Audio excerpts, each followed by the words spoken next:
ጤና ይስጥልን ክቡራትና ክቡራን አድማጮቻችን እንደምን አደራችሁ። የዕለተ ሮብ የጠዋት ፕሮግራማችን እነሆ ጀመረ።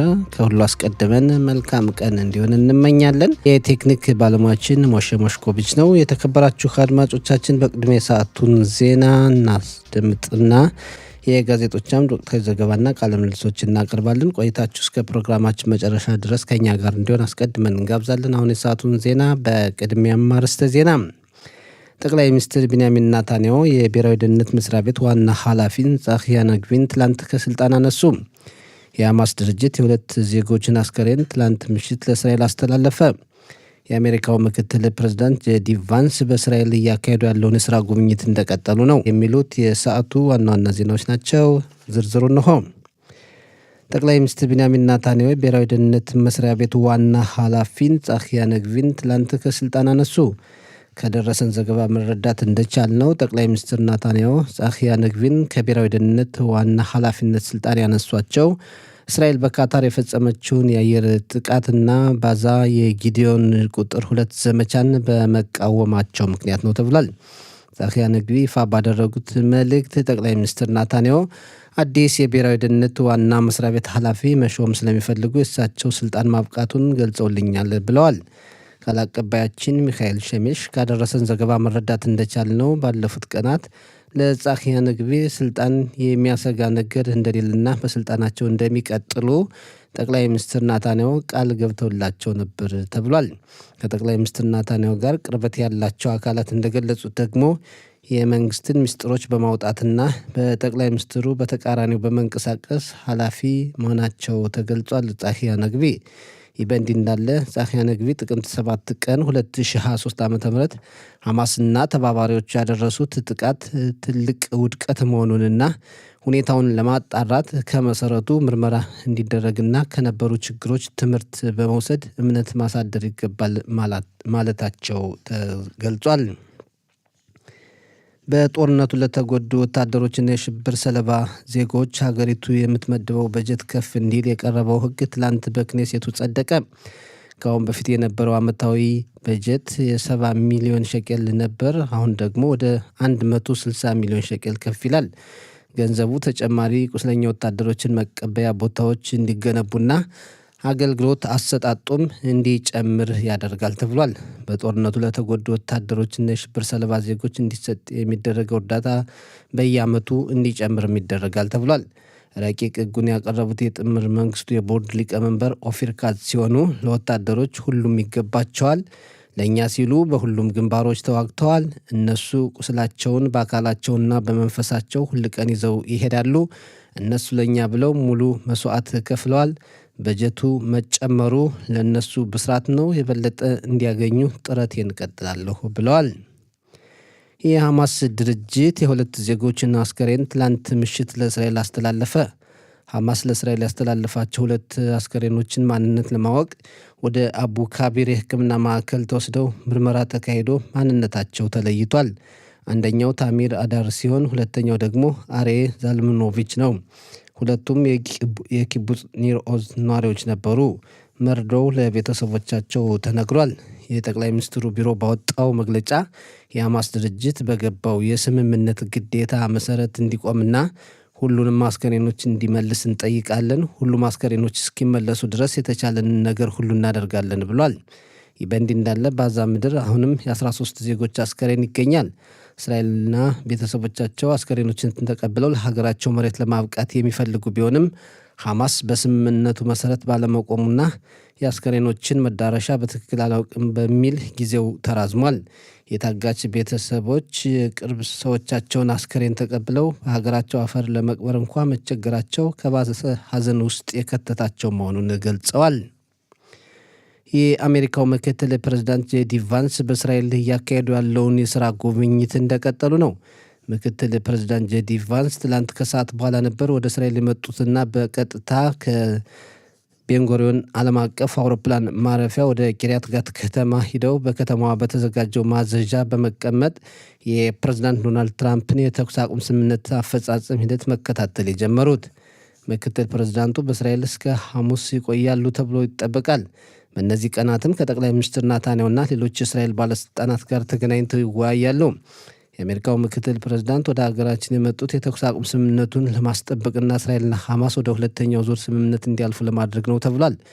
ጄዲ ቫንስ ትላንት በቂርያት ጋት ከተማ በሰጡት ጋዜጣዊ መግለጫ አሜሪካ ሁሉንም ታጋይ ዜጎች የማስመለስ ግዴታ አለባት፣ ይሁን እንጂ የአንዳንዶቹ ቀብር ቦታ አይታወቅም። በቂርያት ጋት በተቋቋመው ጊዜያዊ ማዘዣ የፕሬዝዳንት ትራምፕን እቅድ እየተቆጣጠርን ነው። የተኩስ አቁም ስምምነቱ ለብዙ ጊዜ ይቆያል የሚል እምነት አለኝ። የትራምፕ እቅድ በጥሩ ሁኔታ እየሄደ ነው። ይሁን እንጂ በእስራኤልና ሐማስ መካከል የብዙ ጊዜ ሰላም ለማስፈን ብዙ መስራት አለብን ካሉ በኋላ እስራኤል መንግስት የትራምፕን እቅድ በማስፈጸሙ በጣም በጥሩ ሁኔታ ማገዙን ገልጸው አሜሪካ እስራኤልን የምታስገድድበት ነገር የለም ብለዋል።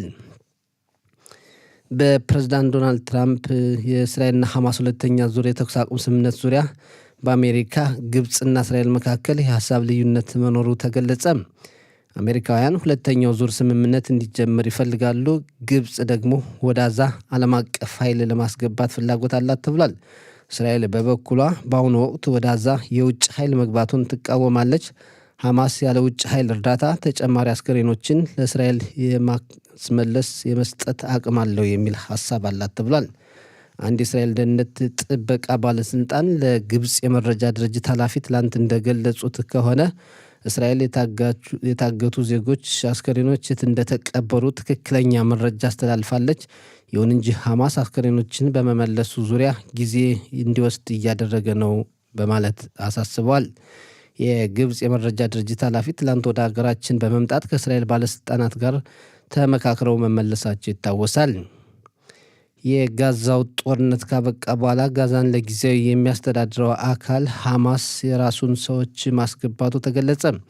የካን ዜና ክፍል ትላንት እንደዘገበው ሐማስ በግብፅና ካታር እውቅና ጋዛን ከሚመራው የሽግግር አስተዳደር ግማሽ ያክሉን ሚኒስትሮች አባላቱ እንዲይዙት አድርጓል ተብሏል። የአደራዳሪ ሀገራት አንድ ዲፕሎማት እንደገለጹት ሐማስ በጊዜያዊ አስተዳደሩ ጣልቃ እንደገባ አረጋግጠዋል። የ15 ሰዎችን ስም ዝርዝርም ለሐማስ ቀርቦ ድጋፍ ማግኘቱን ቃል አቀባያችን ሮኢ ኬስ ካደረሰን ዘገባ መረዳት ችለናል። በመጨረሻም የአየር ንብረት ትንበያ በዛሬው ዕለት ሙቀቱ በመጠኑ ይጨምራል ብለዋል። የአየር ንብረት ትንበያ ባለሙያዎች የዛሬው የሙቀት መጠን በዲግሪ ሴንቲግሬድ በኢየሩሳሌምና አካባቢዋ 29፣ በቴልአቪቭና አካባቢዋ 28፣ በሃይፋና አካባቢዋ 27፣ በብኤርሸባና አካባቢዋ 32፣ በኤላትና አካባቢዋ 36 ዲግሪ ሴንቲግሬድ ይሆናል። አድማጮቻችን ለሰዓቱ ያለን ዜና እዚህ ላይ አበቃ።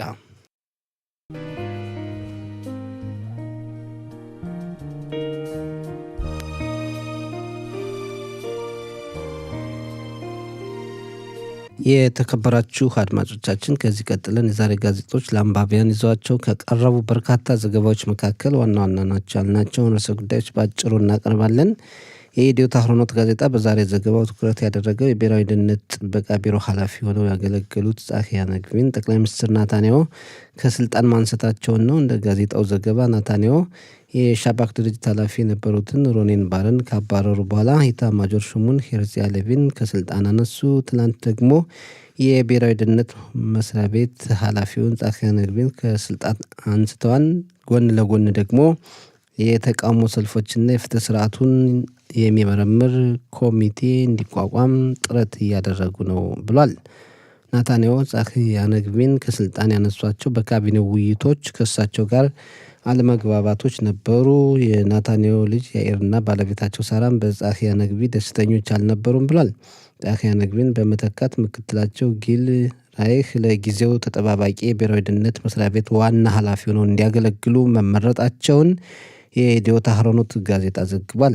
ጻፊ ያነግቢ ጥቅምት 7ቱን የደህንነት ክፍተት ለማወቅ ከመሰረቱ ምርመራ እንዲካሄድና ከነበረው ክፍተትም መማር እንዲቻል መሆን አለበት በማለት መናገራቸውንም ጋዜጣው አያይዞ ዘግቧል። የማዕሪፍ ጋዜጣም ጠቅላይ ሚኒስትር ናታንያሁ የብሔራዊ ደህንነት መስሪያ ቤት ዋና ኃላፊውን ጻፊ ያነግቢን ከስልጣን ማንሳታቸውም ይህ አስቀድሞ ይታወቅ እንደነበር ከ3 ዓመታት ኃላፊነት በኋላ ጻፊ ያነግቢ ከስልጣናቸው መነሳታቸውን ለስልጣን መነሳታቸውም በእስራኤል ካቢኔ በሚደረጉ ስብሰባዎች በጠቅላይ ሚኒስትሩና በኔግቪ መካከል ብዙ ልዩነቶች እንደነበሩ ማዕሪብ ዘግቧል። የሐሬጽ እና እስራኤል አህዮም ጋዜጦችም በተመሳሳይ ሁኔታ ጠቅላይ ሚኒስትሩ ኔግቪን ከስልጣን ማንሳታቸውን ዘግበዋል።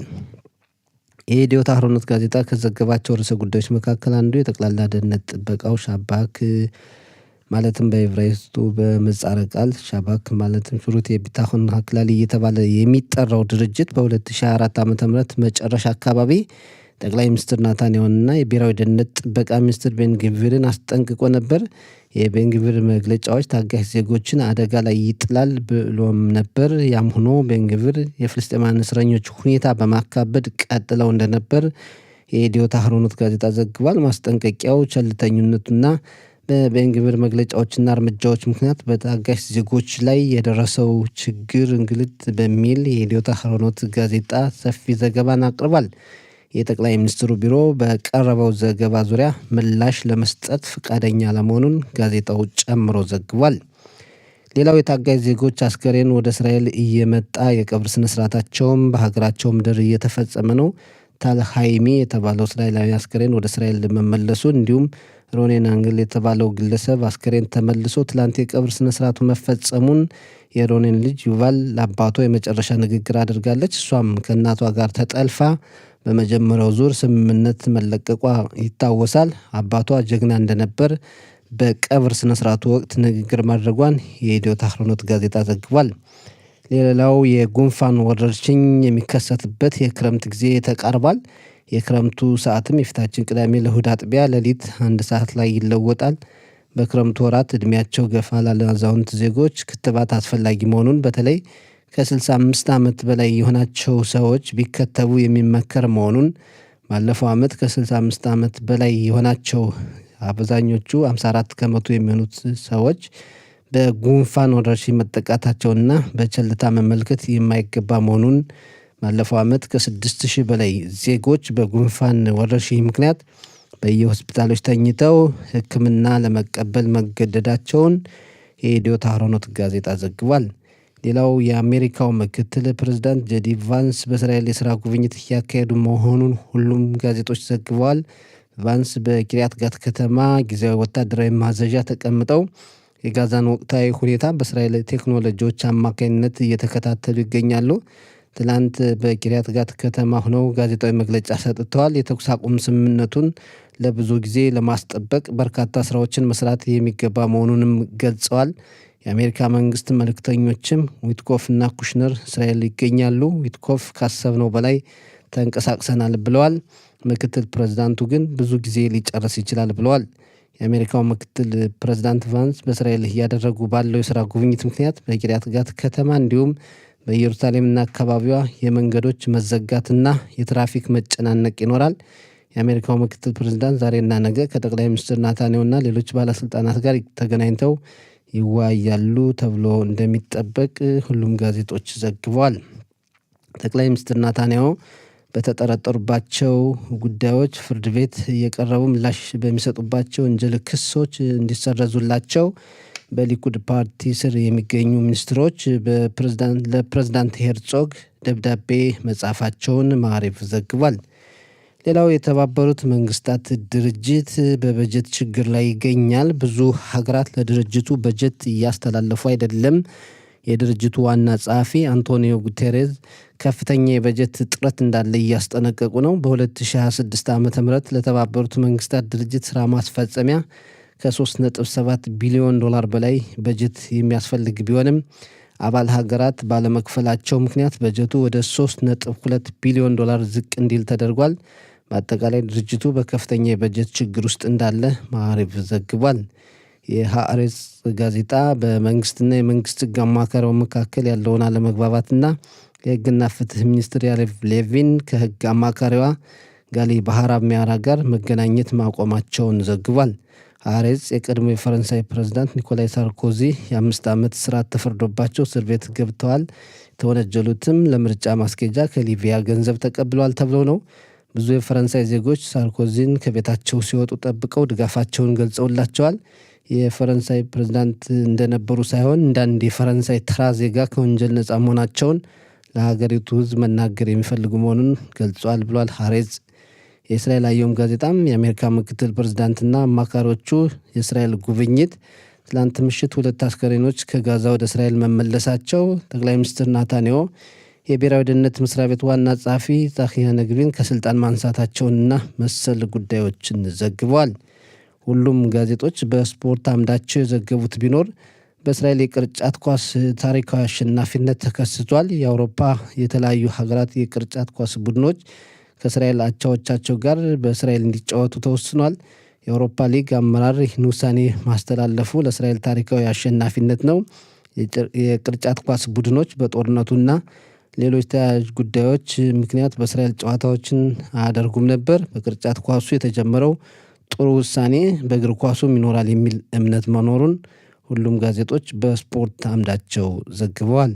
የተከበራችሁ አድማጮቻችን የስፖርት ዘገባችን የጋዜጦች አምድም ይህን ይመስላል። ዝግጅታችን ይቀጥላል። ቆይታችሁ አብሮን ይሁን።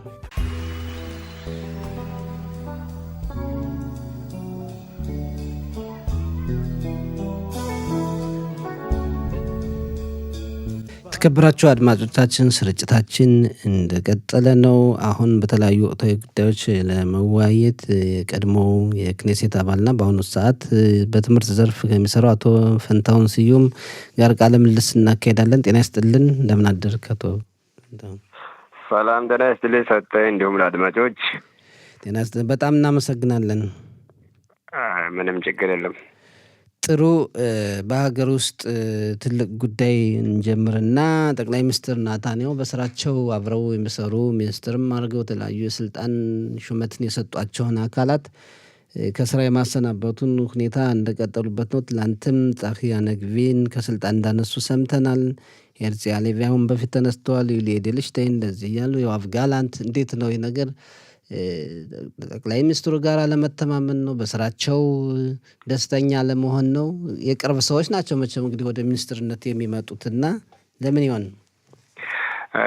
አንደኛ ጻፊ ነግቢና ጠቅላይ ሚኒስትር ቢንያሚን ኔታንያሁ የረጅም ጊዜ ግንኙነት አላቸው። ቀረቤታቸው በጣም የተቀራረቡ ናቸው። ለዚያም ነው ለዚህ ስልጣን ጠቅላይ ሚኒስትር ቢንያሚን ኔታንያሁ ጻፊ ነግቢን የሾሟቸው። ጻፊ ነግቢ እንደምናውቀው ለፕራይም ሚኒስትር ሊኩ ተወዳድረው ነበር።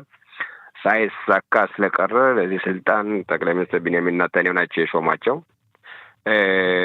በሁለቱም መካከል ላይ ትልቅ እምነት ነበር፣ ብዙ አመት አብሮ የመጓዝ ነገር ግን በአሁኑ በቅርቡ ጊዜ የሀሳብ ልዩነቶች ተከስተው ነበር በሁለቱ መካከል በጠቅላይ ሚኒስትሩ እና በጻፊ ነግቢ።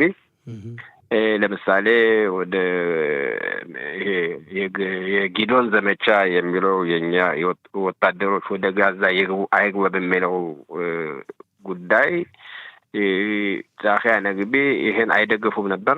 ጠቅላይ ሚኒስትሩ ይሄን ይገፋፉ ነበር እና ጠቅላይ ሚኒስትሩ ይህንን እየገፋፉ ሌሎች ሚኒስትሮች ለማሳመን መንግስትን ለማሳመን ከፍተኛ ሙከራ እያደረጉ ራሳቸው የሾሟቸው ሰው ይህን ሀሳብ ለመደገፋቸው አለመግባባት አለ፣ የሀሳብ ልዩነት አለ። ይህ አንዱ ነው ብዬ አስባለሁ። ሁለተኛው ደግሞ የምናስታውሰው በዚህ ስልጣን ያሉ ሰውዬ ጻፊ ነግቢ ናቸው። የዛሬ 2 ዓመት የደረሰውን ጥቃት ደግሞ ሁላችንም እናውቃለን። የዚያም ጥቃት አንዱ አጋር ተሳታፊ ናቸው ተብሎ የሚታሰቡ ጻፊ ነግቢ ናቸው ራሳቸው ስላሉበት። በዚሁም ምክንያት ሁለቱ ተደምሮ ጠቅላይ ሚኒስትር ቢንያሚን ኔታንያሁ ከስራ ለማባረር ወስነዋል። ይሄ ደግሞ ምን የሚያሳየው አሁን ሁላችንም የምንከታተለው ሁላችንም የምንሰማው በሚዲያ እኔም ካሁን በፊትም በዚህ ጉዳይ ተናግሬያለሁ። አጣሪ ኮሚቴ ተቋቁሞ በሽብር ፈጣሪዎች የደረሰብንን ጥቃት ጥናት ተደርጎ በስርዓት በዚህ ኃላፊነት ያላቸው እርምጃ ሊወሰድባቸው ይገባል። ወታደሮችም ሆኑ ፖለቲከኞች ሆኑ በተለያዩ ዘርፍ በዚያን ቀን ኃላፊነት የነበራቸው ሁሉ ስህተተኛ ሆነው ከተገኙ አጣሪ ኮሚቴው ጉዳዩን ካጣራ በኋላ እርምጃ ሊወሰድ ይገባል የሚል እቅድ ስላለ ከአሁን በፊት በራሳቸው የተሰናበቱ አሉ። በጠቅላይ ሚኒስትሩ ላይ የተሰናበቱ አሉ። አጣሪው ኮሚቴው በእግዚአብሔር ፈቃድ ተቋቁሞ ደግሞ የሚወሰደው እርምጃ ደግሞ በሂደት የምናየው ይሆናል እና የዚያ እንቅስቃሴ ነው ማለት ነው። ደግሞ ሁላችንም የምናውቀው አሁን የምርጫ ጥሩምባ እየተሰማ ነው እንግዲህ እየቀረበ ስለሆነ ብዙ እንቅስቃሴዎች እናያለን። አዎ ግን አሁን ጠቅላይ ሚኒስትሩ ጋር ቅርበት ያላቸውን እንደገለጽካቸው አይነት ሰዎች የምርጫም ቢሆን መተማመን አለ የተባለ ሀሳብ መሰንዘር በፖለቲካው ዓለም በተለይ ዲሞክራሲያዊ በሆነ ሀገር የተለመደ ነው። ሀሳብን መቃወም መደገፍና ይህ አይሁን ሲባል ስልጣን የማንሳቱ ሁኔታውን ዩሊ ኤድልሽታይን በዘመቻ ህጉ ዙሪያ ጠበቅ ያለ አቋም ነበራቸው ሲባል የተነሱበትን ሁኔታ የመከላከያ ሚኒስትር የነበሩት ዮአቭ ጋላንትም እንደዚሁ በተለያዩ ምክንያቶች የተነሱበትን ሁኔታ አይተናል። እና ይሄ ነገር አዋጭ ነው ወይ? ለጠቅላይ ሚኒስትሩስ ጥሩ ነገርን ያመጣል ወይ? ወደ ጠቅላይ ሚኒስትር ቢንያሚን ኔታንያሁ ከስልጣን ያባረሯቸውን ሰዎች ቁጥር መመጣት ከጀመርን ፕሮግራሙ መራዘም አለበት። ከድሮ ከቤነት ጀምሮ፣ ከሸከት ጀምሮ፣ ከሊበርማን ጀምሮ፣ ከይስሐቅ ሞርደካይ ጀምሮ ብዙ ነው። ሞሼ ቦጌሎን መቀጠል ይቻላል። ፕሮግራሙ ረጅም ነው። ይህን ሁለተኛ በፖለቲካ አንድ አባባል አለ። በፖለቲካ ጓደኝነት የለም የሚባል ነገር አለ። ፖለቲካ የጋራ ጥቅም ነው የሚመለከት። ብዙውን ጊዜ የጋራ ጥቅም ሲባል ለሁለቱም አካል የሚጠቅም ሀሳብ ካለ በሁለቱም ተስማምቶ አብረው ይራመዳሉ። ያ ጥቅም ለአንዱ ብቻ የሚሆን ከሆነ ወይም አንዱ የአንዱን ጥቅም የማያሟላ ከሆነ የፖለቲካ ኃይል ያለው በደካማው ፖለቲከኛ ላይ ወይም በሾሙት ፖለቲካ ላይ እርምጃ ይወስዳሉ። ይህን ሁለተኛ ፖለቲከኛው ያስጠጉት ፖለቲከኛ ያመኑት ፖለቲከኛ እነሱ ከሚያስቡት በላይ ለስልጣናቸው የሚያሰጋ ከሆነ ወይም ለወደፊቱ እኔ ጋር ይወዳደራልና ያሸንፈኛል ወይም ለማሸነፌ እንቅፋት ይሆናል ብሎ ፖለቲከኛ ከሰጋ ያንን ሰው ያሸሽታል። እና ይሄ የፖለቲካ ጨዋታ ነው። በአማርኛ ምን አባባል አለ? በትክክል ይሁን አይሁን አርመኝ። ምንድነው አለቃህ ምንም ቢያደንቅህ ወንበሩን ልትነቀንቀው ከሆነ ያው እንትን ይላል ያባርሃል የሚለው አይነት ነገር መሰለኝ። አንደኛ በጣም ትክክል ነው። ሁለተኛም ደግሞ አንዳንድ ሰዎች ደግሞ በተፈጥሯቸው ሁልጊዜ የሚፈሩ አሉ። በቃ ስልጣን ሰራተኛ እንኳን ሊሾሙ ጠንካራ ሰራተኛ ለመሾም ይሰጋሉ። ምክንያት ይሄ ጠንካራ ሰራተኛ መመልከት ያለባቸው ብቃቱን ችሎታውን ብቻ ሳይሆን እኔ ጠንካራ ነገ ለእኔ ወንበር አደጋ ይሆናል፣ ስለዚህ በቃ ደካማውን በውስጥ ለእኔ አደጋ አይሆንም የሚል አመራረም አለ። የዚህ አይነት ፖለቲከኞች አሉ። ፖለቲከኛ ይለያያል። ያው የተፈጥሮ ሁኔታ ነው። በራስ የመተማመን ሁኔታ ነው።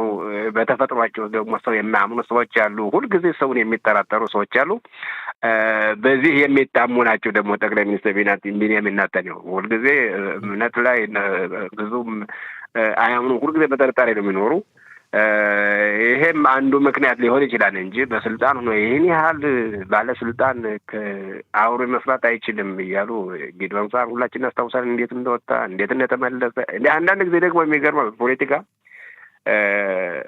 ሲጣሉ እንኳን እንደገና አንዱ አንዱን የሚያደንቅ አብረው እጅና ጓንት ሆነው የሚሰሩ መንገድ ሲተላለፉ ሰላም የሚባባሉ አይመስልም።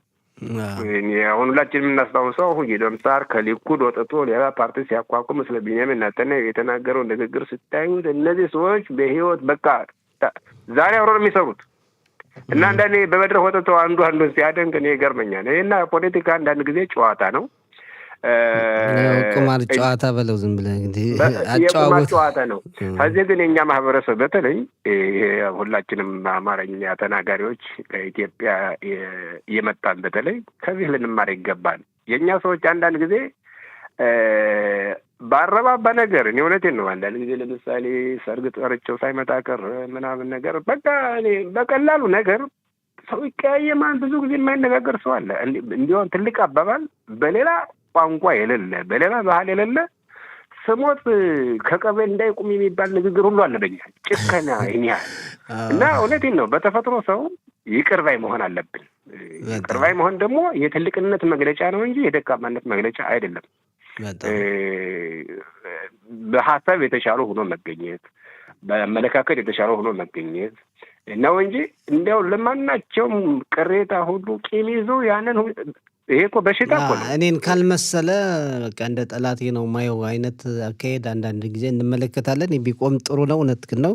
ጥሩ ነገር ነው በእግረ መንገድህን የገለጽከው።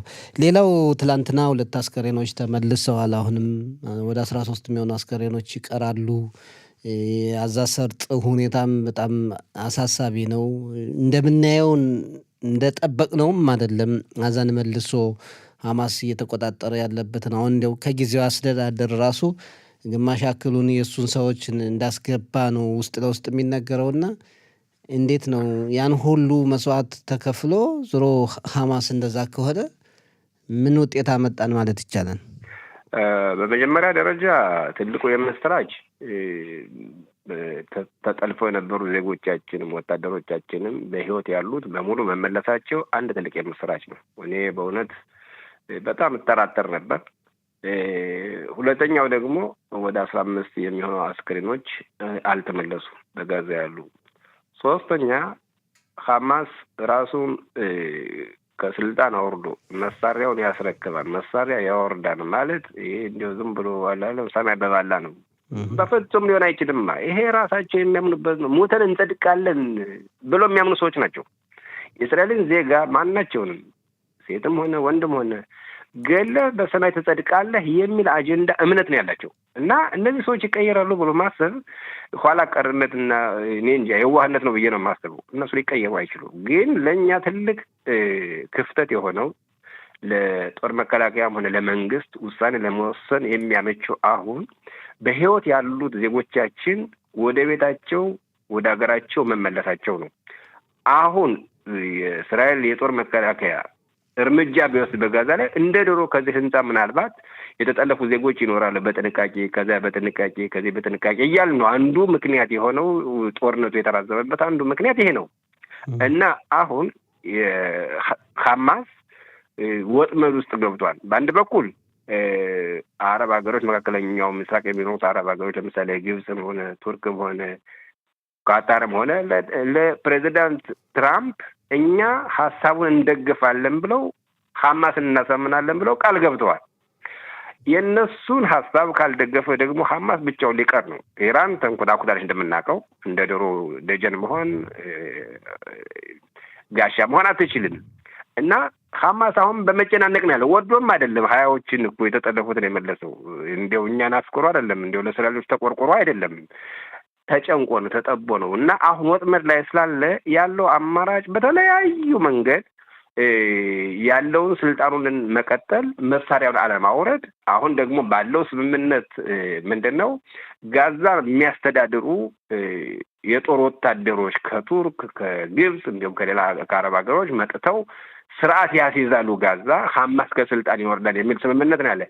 አንደኛ ይሄን አይደግፉም። ሁለተኛ ደግሞ ይሄ ከሆነ ሐማስን የሚደግፉ አገሮች ተወካዮች መሆን አለባቸው ነው ብለው ነው ጥረት የሚያደርጉት እና የፖለቲካ ሚናቸውም ከመጫወት ወደ ኋላ አይሉ። በዚህ እኔ መጨረሻው የሚሆነው የሚመስለኝ ሐማስ አልስማማም ብሎ መሳሪያውን ካላስረከበ ሌላ አማራጭ የለንም። ጋዛ በቁጥጥር ስር መዋል አለባት። ደግሞ የወደፊቱ ጦርነት ደግሞ ከነበሩ የከፋ ይሆናል ብዬ ነው የማስበው ለጋዛ ማለት ነው። አዎ ግን እንዴት ነው ልንወጣው የምንችለው የሚለው ነው ደግሞ ሌላ ጥያቄ። እንዳልከው ምናልባት እንግዲህ በሕይወት ያሉ ታጋቾች ከተመለሱ በኋላ እስራኤል እዛ አካባቢ ነገሮችን ጥንቃቄ ሳትወስድ እርምጃ የምትወስድበት ሁኔታ አለ። የአሜሪካው ፕሬዝዳንትም እያስጠነቀቁ ነው እና ይህንን እንደው ምናልባት ሐማስ ተግባር ላይ ሊያውል ይችላል ብለን ተስፋ እናደርጋለን። ግን በዚህ በመካከለኛው ምስራቅ በየቀኑ የሚለዋወጡ ብዙ ነገሮች አሉ እና እንደው ለመጨረሻ የምትለው ካለ? አንደኛ መካከለኛው ምስራቅ የምንላቸው ግብፅም ሆነ ጆርዳንም ሆነ ኳታርም ሆነ ቱርክም ሆነ መጨረሻ ሁሉም አረቦች ናቸው። በይፋ ወጥተው ይናገራሉ። በይፋ ወጥተው እንኳ ባይናገሩ ሁሉም ቢሆን ለእስራኤል ኢንተረስት የላቸው። ኢንተረስታቸው ለሐማስ፣ ኢንተረስታቸው ለራሳቸው ነው። ለምሳሌ ሽብር ፈጣሪዎች ሐማስን የሚደግፉ ለምሳሌ የቱርክ ፕሬዚዳንት እነሱን ነው የሚደግፈው። በይፋም እየተናገረ ነው። እስራኤልን የሚያወግዘው የጦራችን ገና ጀሩሳሌም ይገባ ምናምን እያሉ ነው የሚናገሩት በይፋ። የኳታር ደግሞ ያው ኮትና ከላባት አድርገው ይዙሩ እንጂ ሽብር ፈጣሪዎች ደጋፊዎች ናቸው። ግብጾች በራፊያህ አድርጎ ያን ያህል መሳሪያ ጋዛ የገባ ጋዛ እኮ በሰማይ አልወረድም። ያ ሁሉ መሳሪያቸው የሽብር ፈጣሪዎች የሚያገኙበት በግብጽ እያደረገ ነው የገባ። ግብጾች አያውቁም እንዴ? ግብጾች እያወቁ ነው እኮ የሚያስተላልፉላቸው እኮ እኛ ከእስራኤል ጋር ግን አንዋጋም፣ ሽብር ፈጣሪዎች እንዲዋጉ የእስራኤልን ኃይል እንዲያደክሙ በተቻለ መጠን ለወደፊቱ ጦርነት በምናነሳ ጊዜ እስራኤል የደከመች እስራኤል ትሆናለች ብለው እኮ ነው የሚያስቡት። እና እነሱንም ማመን በጣም አስፈላጊ አይደለም። መጠራጠር ከኛ ይጠበቃል። በጣም ጥሩ አቶ ፈንታው በጣም ነው የምናመሰግን። እንግዲህ መልካም ቀን እንመኝላለን። መልካሙን ነገር ሁሉ ይግጠመን ነው የምንል። አመሰግናለሁ። መልካም ቀን ለሁላችሁ። መልካም ቀን። ተከበራችሁ አድማጮቻችን ፕሮግራማችን እንደጨረሰ ነው። እዚህ የካን ሀዳሾት የውጭ ዴስክ ኃላፊ ማለትም ዘጋቢ ራም ብራንድስ እዚህ ስቱዲዮችን ይገኛል። ራም ቦኬር טוב, מה איתך? בוקר אור, ברוך השם, אני בסדר, מה איתך? בסדר. איך הולך פה? הרבה אנשים מאמריקה נמצאים פה, גם סגן הנשיא, גם ויטקוף, גם קושנר. מה עושים כאן בעצם? אין דרך אחרת להגיד, הם עושים ביבי-סיטינג. הם מפקחים על נתניהו שהוא לא יפרוש מההסכם, מהעסקה. זה לפחות היה דיווח אתמול בניו יורק טיימס, שבארצות הברית חוששים שנתניהו יפרוש מההסכם ויחדש מלחמה שרה מול חמאס. ואז זה בדיוק התפקיד של ואנט, של ויטקוף ושל קושנר, ואנחנו מדווחים שבהמשך השבוע יגיע גם רוביו. רק נציין שר החוץ רוביו, רק נציין לאמריקאים, כל הזמן שואלים אותם את זה ישירות. הם מאוד נזהרים בכבודו של נתניהו, הם תמיד מרימים לו במרכאות, אומרים הוא מאוד חיובי, הוא שותף שלנו, זה טה. הם מנסים להמתיק את הגלולה, את האמת המרה. ארצות הברית עושה ביבי-סיטינג, וארצות הברית באה ונוהגת בנו כמעט כפרובינציה. ጥሩ እንግዲህ አሁን የጠየቅኳቸው ያው የአሜሪካ ብዙ ባለስልጣናት ምክትል ፕሬዝዳንት ቫንስ እና አማካሪዎቹ ዊትኮፍ እና ኩሽነር በእስራኤል ይገኛሉ። ምን እየሰሩ ነው? በዋናነት እንግዲህ ናታንያሁን እየተቆጣጠሩ ነው። ጠቅላይ ሚኒስትሩን በተለይ ከዚህ ከሐማስ ጋር በተደረሰው የተኩስ አቁም ስምምነት ዙሪያ ችግር ይፈጠራል፣ ናታንያሁ የተኩስ አቁም ስምምነቱን በመተው ወደ ጦርነት ይመለሳሉ የሚሉ ስጋቶች ስላሉ እንደዚህም ዘገባዎች እየቀረቡ ስለሆነ ይህን ለመቆጣጠር ነው። የውጭ ጉዳይ ሚኒስትሩም የአሜሪካው ማለት ነው እንግዲህ በቅርቡ ሳምንቱ መጨረሻ ቀናት ወደ አካባቢያችን ይመጣሉ። እንግዲህ ቢቢ ናታንያሁ ተባባሪያችን ነው ይላሉ። በሌላ በኩል ግን ለመቆጣጠር ደግሞ ጥረት ያደርጋሉ ናለ። ባጭሩ ሚያ ቦስ באמת על ישראל. דונלד ג'יי טראמפ, נשיא ארצות הברית, נשיא המעצמה הגדולה ביותר בעולם ובעלת הברית הגדולה ביותר שלנו, שהוא כפה לישראל את ההסכם הזה, צריך להגיד את זה, ועכשיו הוא מפקח בשבע עיניים שההסכם הזה מכובד ומקוים. እንግዲህ አሁን እስራኤልን ማን የተቆጣጠረ ማን እየመራ ነው? እንግዲህ ያው የአሜሪካው ፕሬዝዳንት ዶናልድ ትራምፕ እንግዲህ በሰባት አይን እየተቆጣጠሩ እንዳሉ ነው። ያው ሰዎቻቸውን እየላኩ እንዲያደርጉ ጦርነቱን አትጀምሩ፣ የተኩስ አቁም ስምምነትም ብዙ ነገር ይላሉ። እንግዲህ ብዙ ጥያቄዎች ይቀርባሉ። እርግጥ የእስራኤል ጠቅላይ ሚኒስትር ናታንያሁ ናቸው። ግን በአሁኑ ወቅት እስራኤል በዚህም በዛም እንዳትሄድ እያደረጉ ያሉት ፕሬዝዳንት ትራምፕ እንደሆኑ ነው። מה בהמשך ונס ייפגש עם נתניהו? מה הלוז? היום, מחר? ונס להבנתי הוא אמור להמשיך ולהישאר פה עוד מספר ימים. הוא אמור לבקר, הוא אמר שהוא יבקר בכנסיית הקבר. מבחינת פגישות מדויקות אני לא יודע להגיד לך, אבל עצם הנוכחות פה של ונס זה היה ביקור ראשון שלו. אז כן, זה הביקור הראשון שלו כסגן נשיא בישראל. זה שולח חיתות, הוא אומר שזה עניין של לוחות זמנים שנקבעו מראש, והעיתוי זה יצא ככה, אבל אתה יודע, אנחנו רואים פה מאמץ דיפלומטי מאוד חזק של ארצות הברית להראות נוכחות באזור, ולקדם את מימוש ויישום ההסכם. ጥሩ እንግዲህ ስምምነቱን ለማስፈጸም እንዲሁም ጉብኝት ያደርጋሉ በተለያዩ ሃይማኖታዊ ቦታዎች ቫንስ ይቆያሉ ቢያንስ እስከ ነገ ይቆያሉ ተብሎ ይጠበቃልና የትራምፕን እቅድ ተግባር ላይ ለማዋል እንደሚቆዩ ነው በትክክል ያለውን የግንኙነት ሁኔታ ባላውቅም ነው ያለ እንግዲህ እንቀጥላለን ናቮርሎኖስ ያኸር בין רוסיה לאתיופיה יש הסכם גרעיני כאילו זה לשלום או גם איתיופיה רוצה להחזיק את הנשק הגרעיני.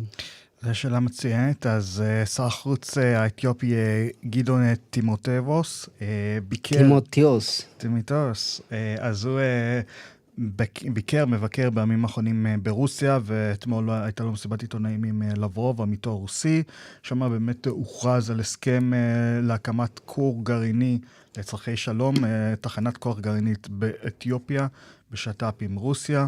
זה אמור להצטרף לסכר הרנסנס שאנחנו מכירים על הנילוס, ולהצטרף לייצוא החשמל לקניה, ג'יבוטי וסודן, למעשה לרומם את אתיופיה כמעצמה אנרגטית באזור, לסייע בפיתוח הכלכלה והעלאת, אנחנו מקווים. ככה מתחילים כל מדינות לצורך שלום, ואחר כך עוברים לנשק גרעיני. נכון.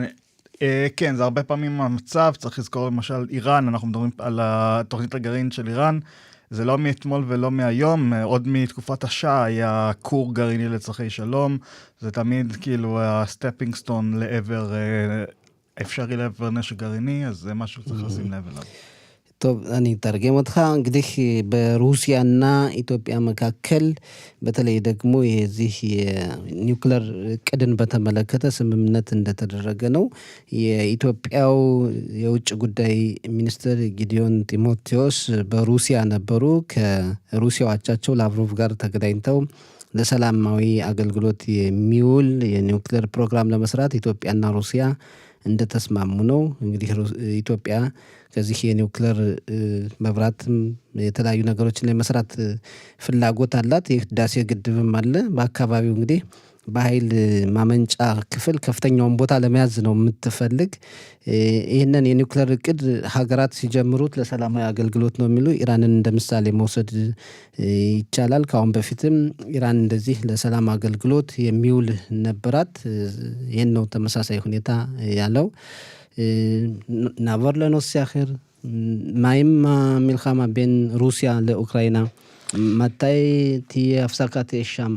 זו שאלת השאלות, אתה יודע, דיברנו על זה שממשל טראמפ באמת ממוקד ביישום ההסכם פה בישראל מול חמאס בעזה, אז עם האוכל בא תיאבון, וממשל טראמפ כן היו רוצים לסיים גם את המלחמה באוקראינה, אבל לפי שעה גורם בבית הלבן אומר שפגישה שתוכננה בין נשיא רוסיה לנשיא ארצות הברית בבודפשט, הייתה אמורה להתרחש ממש בשבועיים הקרובים, היא תידחה, כרגע לא תתרחש, כשבנוסף אוקראינה ומספר מעצמות אירופיות הציעו תוכנית של 12 נקודות, אם זה נשמע לך קצת מוכר, לסיום המלחמה באוקראינה.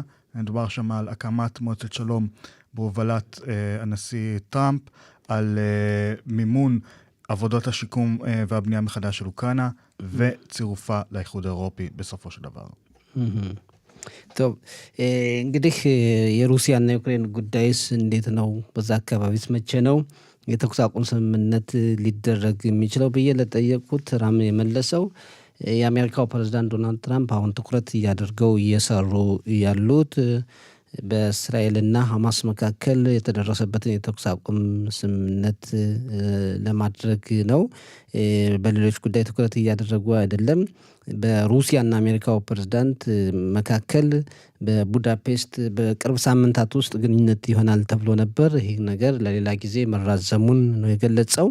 ሌላው የአውሮፓ ሀገራት 12 ነጥቦች ያሉት የሰላም ሐሳብን አቅርበዋል። የሰላም መማክርት እንዲቆም ዩክሬንም የአውሮፓ ህብረት አባል ሀገር እንድትሆንና ሌሎችን ያሉበት ሁኔታ አለ። እንግዲህ ለጊዜው በዩክሬንና ሩሲያ መካከል የተኩስ አቁም ስምምነቱ የለም ማለት ነው። ማሽካ ለሲዩም לסיום רק נציין דבר אחד נוסף בעניין באמת המלחמה באוקראינה. זלנסקי אומר כי ההתמהמהות בהחלטה בנוגע לטילי הטומהוק, אותם טילי השיוט ארוכי הטווח שיכולים לפגוע במתקנים רוסים במעמקי רוסיה, אז ההתמהמהות הזאת למעשה מדרבנת את רוסיה לא להיכנס לשולחן המשא ומתן, ולמעשה מעכבת כל ניסיון לפתור את הסכסוך הזה. እንግዲህ ለመጨረሻ ዘለንስኪ የዩክሬኑ ፕሬዝዳንት እንግዲህ ኃይለኛ ሚሳኤል ከአሜሪካ ለመቀበል ፍላጎት አላቸው። የዛን አካባቢ ያው የመስጠት ሁኔታ በአሜሪካ ፍላጎት እንዳለ ተነግሮ ነበር። አሁን ግን እንደዘገየ ነው የነገረን። ባጭሩ ይሄን ይመስላል። ራም ተዳራባ ሸየልኻ ዮም ቶብ תודה לך גם לך וגם למאזינים. טוב, תודה, ביי.